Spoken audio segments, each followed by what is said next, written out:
नमस्कार, स्वागत है आपका के न्यूज में। मैं हूं आपके साथ मदन लाल पंडितावाली।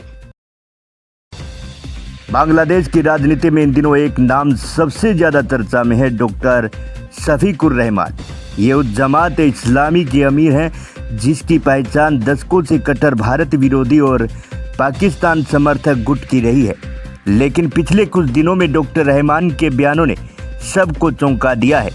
पहले भारत को लेकर एक सकारात्मक बयान और फिर उस पर दी गई सफाई ने दक्षिण एशिया की कूटनीति में नई बहस छेड़ दी है। आखिर क्या कहा डॉक्टर रहमान ने और क्या वाकई जमात इस्लामी अपना चोला बदल रही है? आइए देखते हैं इस विशेष रिपोर्ट में। Diplomat visited me while I was sick, Indian diplomat, but they requested us not to make it public. Why? उन्होंने एक सोशल मीडिया अकाउंट से एक पोस्ट करते हुए सोशल मीडिया पर लिखा, बुधवार को इंटरनेशनल मीडिया रॉयटर्स को दिए गए एक इंटरव्यू में मुझसे पूछा गया, इंडिया आपका पड़ोसी देश है, तो क्या आपका कोई संपर्क है? क्या आपकी उनसे कोई बातचीत या मुलाकात होती है? इसके जवाब में मैंने कहा, जब मैं पिछले साल बीमार पड़ने के बाद इलाज कराकर घर लौटा तो देश विदेश से बहुत से लोग मुझसे मिलने आए थे। जैसे दूसरे देशों के सम्मानित डिप्लोमेट आए थे, वैसे ही इंडियन डिप्लोमेट भी मुझसे मिलने मेरे घर आए थे। दूसरों की तरह मैंने उनसे भी बात की। हमने उन्हें बताया कि यहाँ आए सभी डिप्लोमेट से मिलने की जानकारी हमने दी है, हम इस मीटिंग की भी जानकारी देंगे।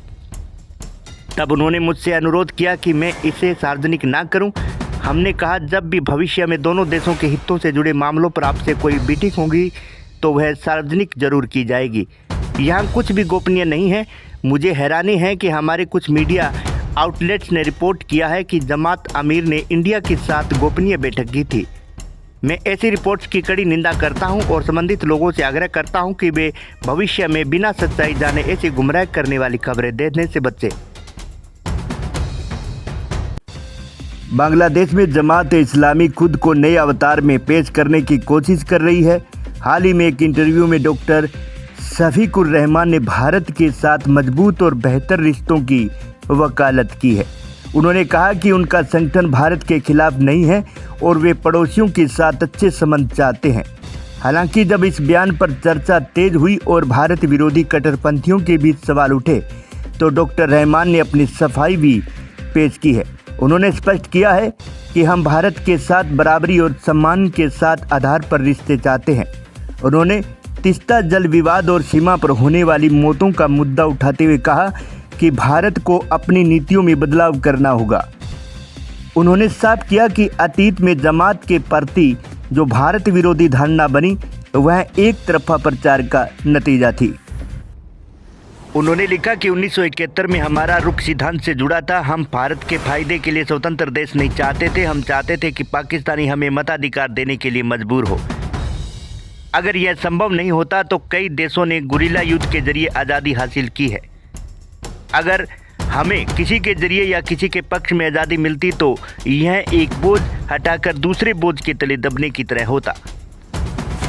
पिछले 53 सालों से बांग्लादेश के लिए क्या यह सच नहीं हुआ है? हमें यह क्यों सुनने के लिए मिलना चाहिए कि कोई खास देश किसी खास पार्टी को पसंद नहीं करता है? कोई खास देश अगर नहीं चाहता तो कोई खास पार्टी सत्ता में नहीं आ पाती। क्या स्वतंत्र देश का यही तेवर होता है? बांग्लादेश के युवा अब ये सब सुनना पसंद नहीं करते। वही राजनीति जानकारों का मानना है कि जमात की यह नरमी मजबूरी भी हो सकती है और रणनीति भी। बांग्लादेश में इस समय एक राजनीतिक शून्य है। अवामी लीग कमज़ोर पड़ चुकी है और जमात अपनी सभी कार्यता बढ़ाना चाहती है। डॉक्टर शफीकुर रहमान अब अंतर्राष्ट्रीय मीडिया को बता रहे हैं कि उनकी पार्टी कट्टरपंथी नहीं बल्कि लोकतांत्रिक है। वे भारत से कह रहे हैं कि वह अपनी पुरानी धारणा छोड़े, लेकिन सवाल वही है, क्या जमात का रुख बदल गया है या यह सिर्फ सत्ता तक पहुंचने का एक मुखौटा है? भारत के लिए जमात इस्लामी का यह बदलता रुख वेट एंड वॉच की स्थिति वाला है। एक तरफ रिश्तों को सुधारने की बात है तो दूसरी तरफ पुरानी कड़वाहट और सुरक्षा संबंधी चिंताएं। क्या दिल्ली और ढाका के बीच के रिश्तों की नई इबारत जमात के साथ लिखी जा सकती है? यह आने वाला वक्त बताएगा। आप देखते रहिए के न्यूज़।